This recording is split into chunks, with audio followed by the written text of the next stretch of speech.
Any tips for starting out as a criminal pupil?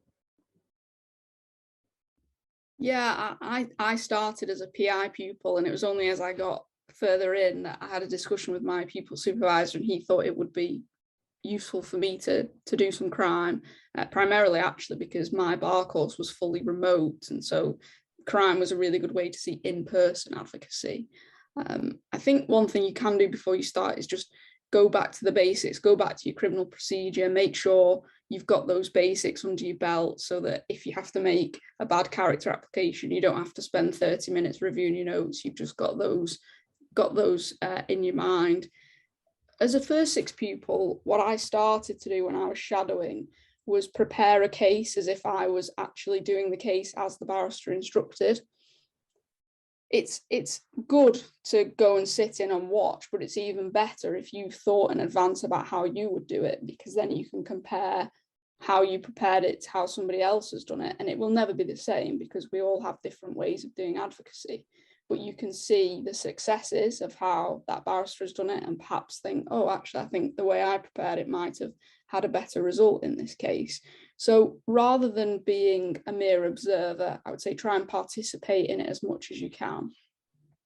Excellent, great answer there. Jazz, anything to add?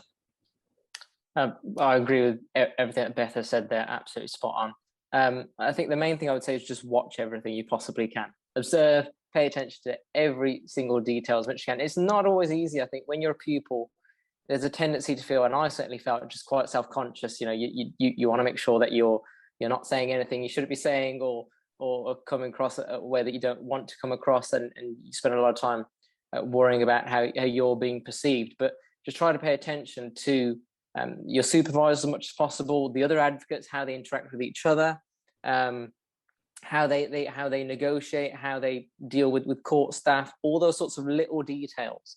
I think are, aside from just the nitty-gritty of the law, I think those are really important aspects of learning how to be a successful pupil, hopefully. And I think just flowing on from that would probably be asking questions. Ask questions. It's not always easy because advocates are busy and running around courts, and there's lots to get done. But if you can find a quiet moment just to ask a burning question or anything like that, it shows that you've really paid attention to what's happening during the day. I think the final thing I would say, and what helped me a lot during my pupillage, is to try to develop a network, or a network of people that you trust and that you can turn to at a moment's notice. If you have a difficult case the next day, you need to run through ideas with someone, or just generally discuss how things are at the bar, whether it's someone close to your level of call, a few years senior or very senior. It helps to have a few people, just a few contacts that you can ring up and who can guide you through those early few months. Good tips there. Thank you, Jazz.